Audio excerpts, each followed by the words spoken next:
Assalamualaikum warahmatullahi wabarakatuh.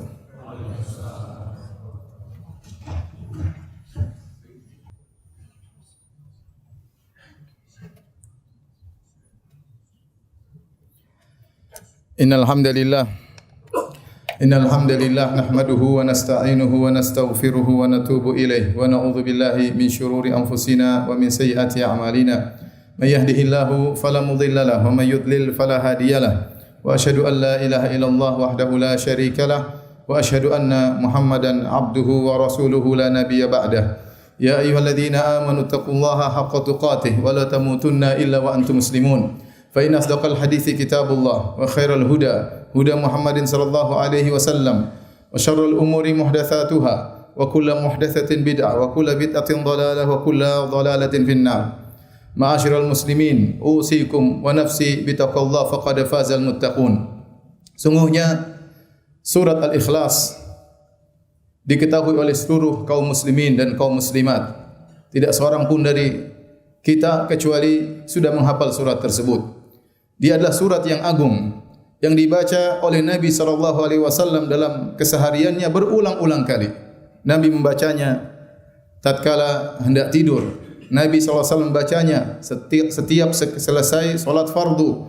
Nabi membacanya setiap dalam zikir pagi maupun zikir petang. Dan Nabi SAW membacanya tatkala solat 2 rakaat sebelum subuh. Dan juga Nabi SAW membacanya tatkala solat witir. Maka Nabi memberi perhatian khusus terhadap surat ini. Surat ini disebut dengan Al-Ikhlas yang artinya pemurnian. Kenapa? Karena dia dimurnikan khusus untuk membahas sifat-sifat Allah Subhanahu wa taala. Qul huwallahu ahad. Katakanlah dialah Allah yang Maha Esa. Allahus Samad, dialah Allah As-Samad.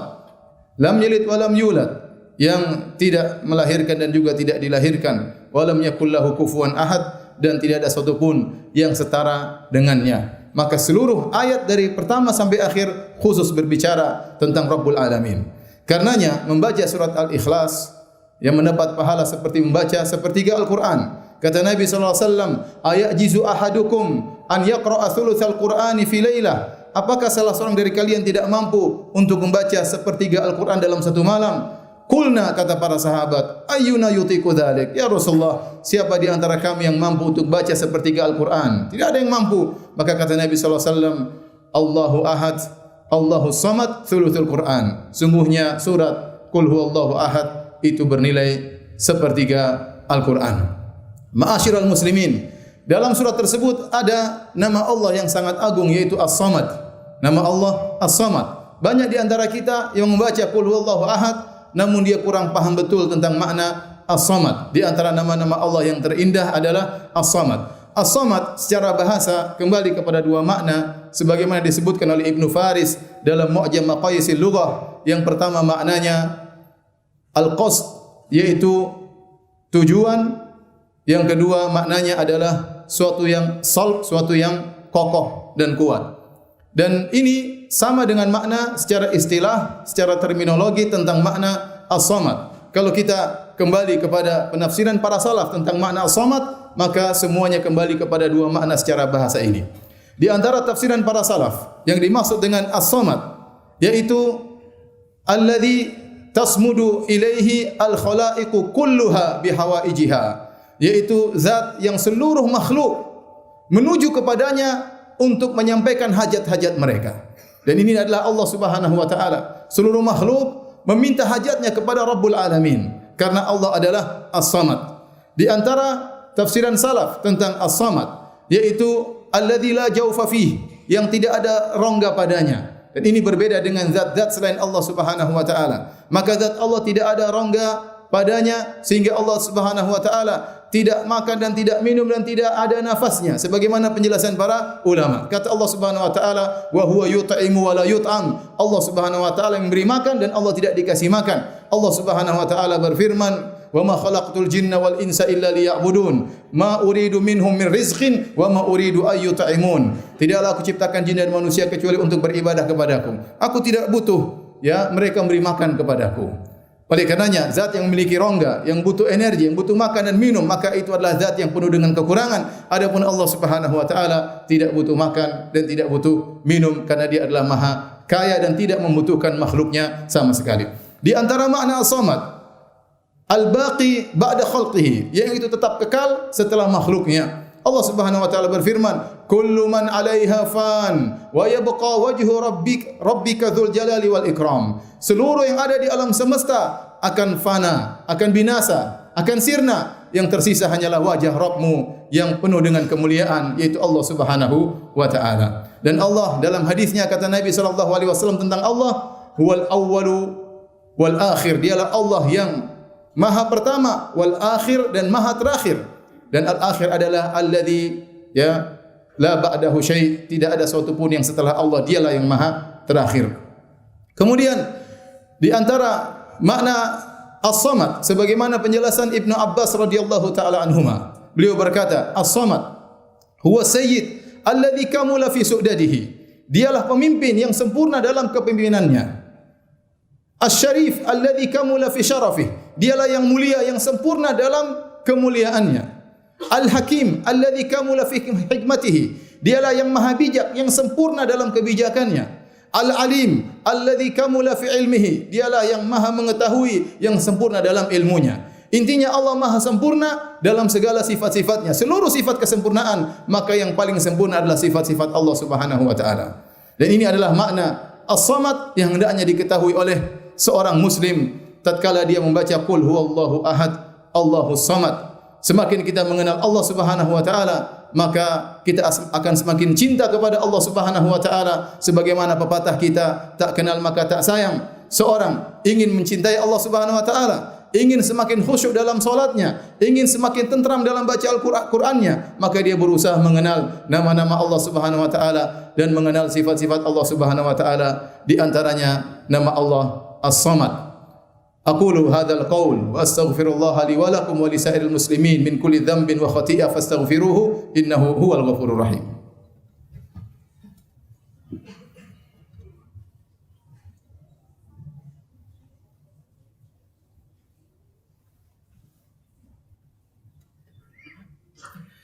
Alhamdulillahi ala ihsanih wa syukru lahu ala taufiqihi wa amtinanih wa asyhadu an la ilaha illallah wahdahu la syarika lahu ta'ziman li sya'nih wa asyhadu anna Muhammadan abduhu wa rasuluhu da'ila ridwani. Allahumma salli alaihi wa ala alihi wa ashabi wa ikhwani. Ma'asyiral muslimin, tatkala kita mengetahui di antara nama Allah adalah As-Samad, apa faedah yang bisa kita dapatkan dari pengetahuan kita tersebut? Yang pertama, Allah Subhanahu wa taala berfirman, "Walillahil asmaul husna fad'uuhu biha." Bagi Allah nama-nama Allah yang terindah, maka berdoalah dengan nama-nama Allah tersebut. Maka di antaranya kita bisa bertawassul dengan nama Allah As-Samad tatkala kita mohon sesuatu kepada Allah Subhanahu wa taala.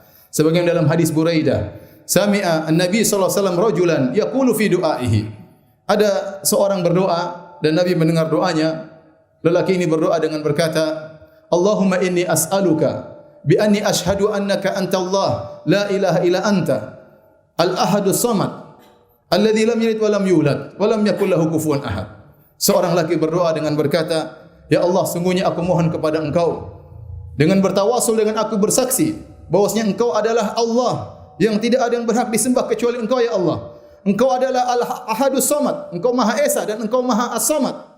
Yang Engkau lam yalid wa lam yulad, Engkau tidak beranak dan juga tidak dilahirkan, wa lam yakul lahu kufuwan ahad, dan tidak ada satu pun yang setara dengan Engkau." Maka tatkala Nabi mendengar doa orang ini, Nabi SAW berkata, "Laqad sa'ala Allah bi ismihil a'zam alladzi idza su'ila bihi a'ta wa idza du'iya bihi ajab." Sungguh orang ini telah memohon kepada Allah dengan nama Allah yang agung, yang jika Allah diminta dengan nama tersebut maka Allah akan memberi, dan jika Allah didoakan dengan doa tersebut dengan nama tersebut maka Allah akan mengabulkan doa sang hamba. Oleh kerana seorang tatkala dia berdoa di antaranya dia bertawassul dengan nama Allah yaitu As-Samad. Kemudian di antara faedah dari kita mengetahui nama Allah As-Samad, bahwasanya kita tahu betapa keji orang-orang yang menyatakan Allah punya anak. Karena di antara tafsiran As-Samad tadi, Allah Subhanahu wa taala maha sempurna, tidak ada satu pun yang setara dengan Allah Subhanahu wa taala. Alladzi lam yalid wa lam yulad, yang Allah tidak melahirkan dan juga tidak dilahirkan.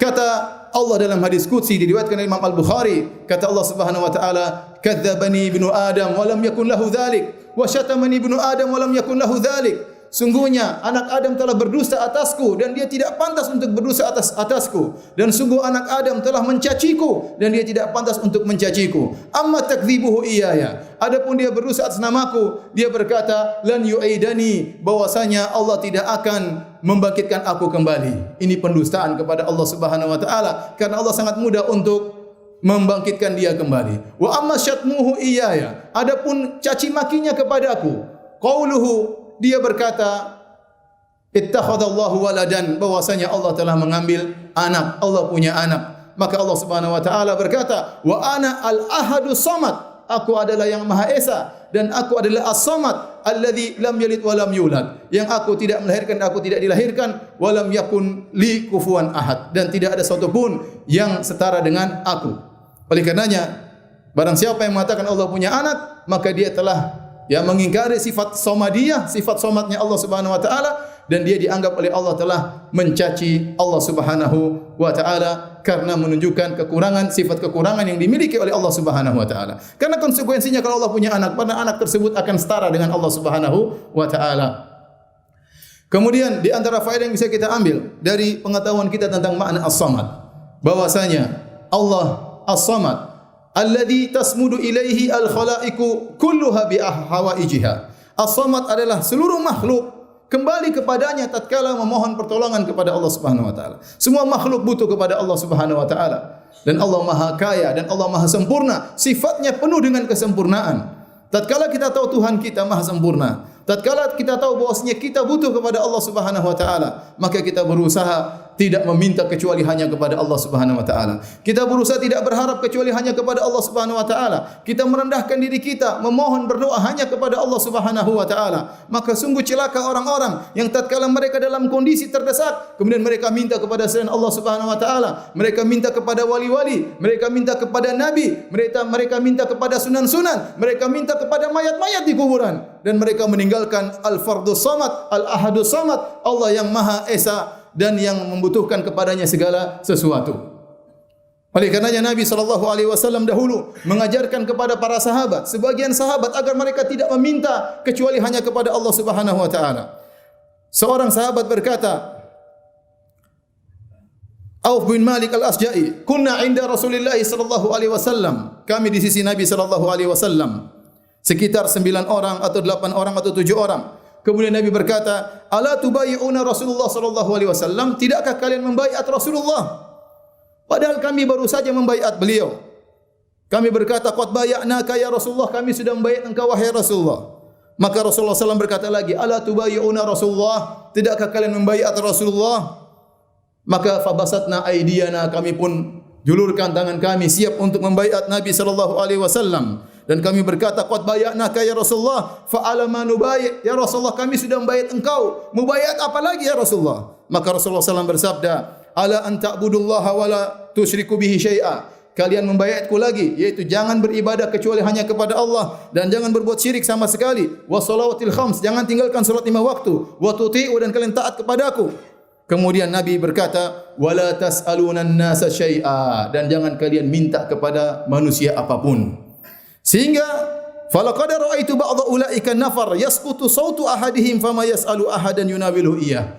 Sungguh aku lihat salah satu daripada 9 orang tersebut, tatkala dia sedang naik tunggangannya, lantas cemetinya jatuh, maka dia tidak suruh orang lain untuk mengambilnya, dia turun sendiri untuk mengambil cemeti tersebut. Dia ingin menerapkan baiat dia kepada Nabi SAW, la tas'aluna an-nasa syai'a, jangan minta kepada manusia sama sekali. Semakin orang tidak minta kepada orang lain, semakin kuat tauhidnya, semakin kuat tawakalnya kepada Allah Subhanahu wa taala, semakin rasa butuhnya kepada Allah semakin tinggi, semakin dia tidak butuh kepada orang lain.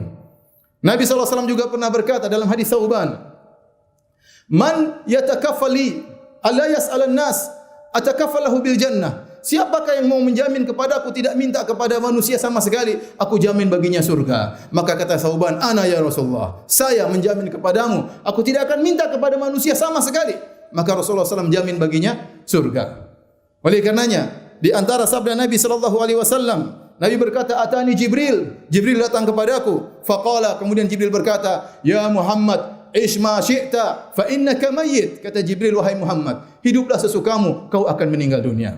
Wa ahbib man syi'ta fa innaka mufariquh. Cintailah siapa yang kau kehendaki ya Rasulullah, maka kau akan berpisah dengannya. Wa amal ma syi'ta fa innaka majziyun bih. Lakukan apa yang kau kehendaki, sungguhnya kau akan dibalas oleh Allah Subhanahu wa taala. Kemudian kata Jibril alaihi salam, "Wa alam anna syarafal mu'min qiyamuhu bil lail." Ketahuilah bahwasanya kemuliaan seorang mukmin adalah salat malamnya. Wa izzuhu istighna'uhu 'anil nas, dan kejayaannya adalah dia tidak butuh kepada orang lain. Di antara doa yang diajarkan oleh Nabi sallallahu alaihi wasallam, Allahumma kfini bihalalika an haramika wa aghnini bifadlika amman siwak. Ya Allah, cukupkanlah aku dengan perkara yang halal dari perkara yang haram sehingga tidak butuh dengan perkara yang haram. Wa aghnini bifadlika amman siwak, dan cukupkanlah aku dengan karuniamu sehingga aku tidak butuh kepada selain Engkau. Inna Allah malaikatahu yusalluna ala nabi ya ayyuhalladzina amanu sallu alaihi wa sallimu taslima. Allahumma salli ala Muhammad wa ala ali Muhammad kama sallaita ala Ibrahim wa ala ali Ibrahim innaka Hamidum Majid. Wa barik ala Muhammad wa ala ali Muhammad kama barakta ala Ibrahim wa ala ali Ibrahim innaka Hamidum Majid. Allahumma ighfir lil muslimina wal muslimat wal mu'minina wal mu'minat al ahya'i minhum wal amwat innaka sami'un qaribun mujibu da'wat wa ya qadhiyal hajat. Allahumma ati nufusana taqwaha wa zakkiha anta khairu man zakkaha anta waliyuha maulaha. Allahumma kfina bihalalika an haramik wa aghnina bifadlika amman siwak. Allahumma kfina bihalalika an haramik wa aghnina bifadlika amman siwak. Allahumma kfina bihalalika an haramik wa aghnina bifadlika amman siwak. Allahumma inna nas'aluka al-jannah. Allahumma adkhilna al-jannah wa na'udzubika minan nar. Rabbana atina fid dunya hasanah wa fil akhirati hasanah wa qina adzaban nar wa aqimus salat.